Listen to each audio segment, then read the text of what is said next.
శంకర్ మా కొట్టు కొడతా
అన్ని కూడా ఒక అభివృద్ధి పనులకు గౌరవ ప్రజాప్రతినిధులతోటి రూరల్ అర్బన్ మండల ప్రజాప్రతినిధులు అదేవిధంగా గ్రామ ప్రజలతోటి గొప్పగా ప్రారంభోత్సవం చేసుకోవడం జరిగింది.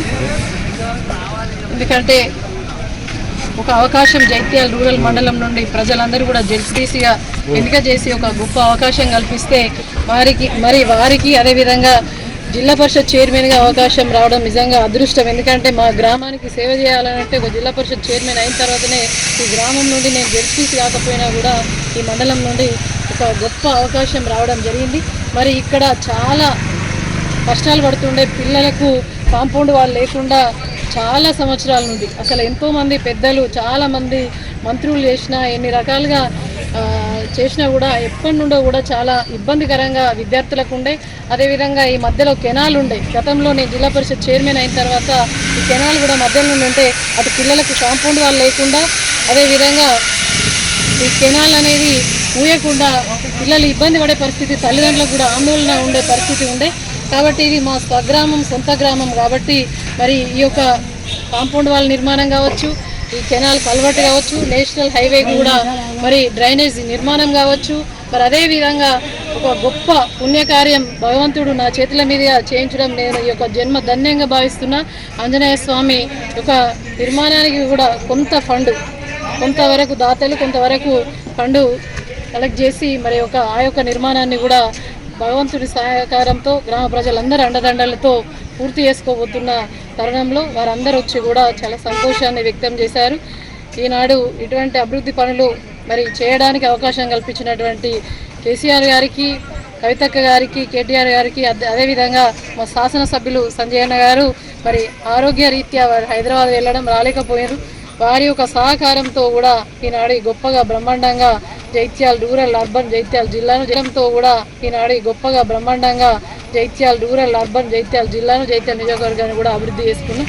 కాబట్టి మరింత చేరువలో అభివృద్ధి ఈనాడు మరి రైతులకు కానీ ప్రజలకు కానీ చేరువలో ఉందంటే కేసీఆర్ గారు ఇచ్చినటువంటి 10 ఏళ్ల పాలనలో రైతులు ఒక స్వర్ణయుగంగా గడిపినారు. కరెంటు కోతలు లేకుండా, ఇవన్నీ కూడా ఇబ్బందులు లేకుండా.